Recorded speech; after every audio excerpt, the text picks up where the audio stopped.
رات کو بچے کو جلدی سلاؤ۔ میں ابھی تازہ رمضان میں انگلینڈ ہو کر آیا تو میں نے دیکھا ہمارے ایک دوست تھے، وہ مجھے کہہ رہے تھے مفتی صاحب میرے بچوں کو مجال نہیں ہے کہ 10 بجے کے بعد وہ جاگتے تھے۔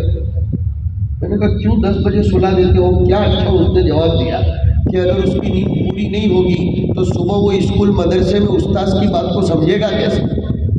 کتنا شاندار جواب دیا کہ اگر اس کی نیند پوری نہیں ہوگی تو بیدار مغز نہیں رہے گا، اور بیدار مغز نہیں رہے گا تو وہی دفتر اٹھا کر چلے گا۔ مثل الذین حملوا التوراۃ ثم لم يحملوها كمثل الحمار يحمل اسفارا۔ بچوں کو فریش رکھو، ان کا موڈ فریش رکھو، اور ان کے دماغ کو ایسا تر و تازہ رکھو کہ وہ استاذ کی بات کو چاہے مدرسے میں ہو چاہے اسکول میں ہو کیچ اپ کرنے والا بنے، اور پھر یہی بچہ زبردست قسم کا سائنسدان بنے۔ اتہاس کو پڑھو میرے بھائیوں اور میری بہنوں، اتہاس پڑھو، آپ کو پتہ چلے گا کہ جتنی بھی ٹیکنیکل لائن کی ریسرچ ہوئی ہے وہ مسلمانوں نے کی، وہ مسلمانوں نے کی ہے۔ پتہ چلا مسلمان کے پاس دماغ ہوتا ہے، اور مجھے یاد آیا کہ مسلمان کے دماغ کی گواہی حضور نے دی۔ ترمذی شریف میں روایت آئی اتقوا فراست المؤمن فإنه ينظر بنور اللہ، اور ينظر کے دونوں معنی آتے ہیں، نظر بعین الراس بھی اور نظر بعین القلب بھی۔ اسی لیے تو نظر طاوی کو نظر طاوی کہا جاتا ہے۔ وہ کہاں اصلی نظر ہے؟ وہ قلب کی نظر ہے، وہ عقل۔ پتہ چلا کہ مسلمان کے عقل میں بھی اللہ کا نور شامل ہوتا ہے، وہ انقلاب برپا کر سکتا ہے زمانے کے اندر۔ ہم بہت قیمتی لوگ ہیں، ہم خالی دالچا اور گوشت مانڈا کھانے والی قوم نہیں ہیں، ہم تو دنیا میں زبردست چینجز لا سکتے ہیں۔ ہم اپنی ٹیکنیک کے ذریعے اور اپنے ڈیولپمنٹ کے ذریعے، اپنے پروگریس کے ذریعے، اپنی ریسرچ کے ذریعے اور اپنی سائنس کے ذریعے دنیا کو منوا سکتے ہیں، اور ان چیزوں کو مالداری اور غریبی سے کوئی لینا دینا نہیں ہے، بلکہ الٹا غریبوں کی اولاد جتنی ترقی کر سکتی ہے مالدار اتنا نہیں کر سکتے، اس لیے کہ غریب کی اولاد کے پاس برباد ہونے کے سامان کم ہوتے ہیں، اور غریب کی اولاد میں استغنا بھی نہیں ہوتا، مالدار کی اولاد میں استغنا ہوتا ہے، اور استغنا کا نتیجہ طغیان ہوتا ہے۔ ان الانسان لیطغی ان رآہ استغنی۔ یہ چند باتیں میرے ذہن میں تھیں، میں نے سنا دی۔ اللہ تعالیٰ اس پروگرام کو بے انتہا قبول فرمائے، مبارک فرمائے، اور ہمارے بیٹے مولانا عبد المتین صاحب کو اور ان کے ساتھ کام کرنے والی ٹیم کو اللہ خوب ترقیات سے نوازے۔ اس شہر کے جتنے بھی مکاتب ہیں اللہ تعالیٰ ان مکاتب کو بارآور فرمائے۔ اللہ تعالیٰ ان علماء کرام کی محنتوں میں خوب سے خوب تر برکتیں نصیب فرمائے، اور یہ جو نسل کو بنانے کی فکر لے کر چل رہے ہیں اب تعالیٰ شانہ ان کی امیدوں سے زیادہ نسل کو تیار کرائے، اور ملک کی خدمت کرنے والے، ملت کی خدمت کرنے والے یہ سب ہمارے بچے بنے۔ وآخر دعوانا ان الحمدللہ رب العالمین۔ اللہم مرحبا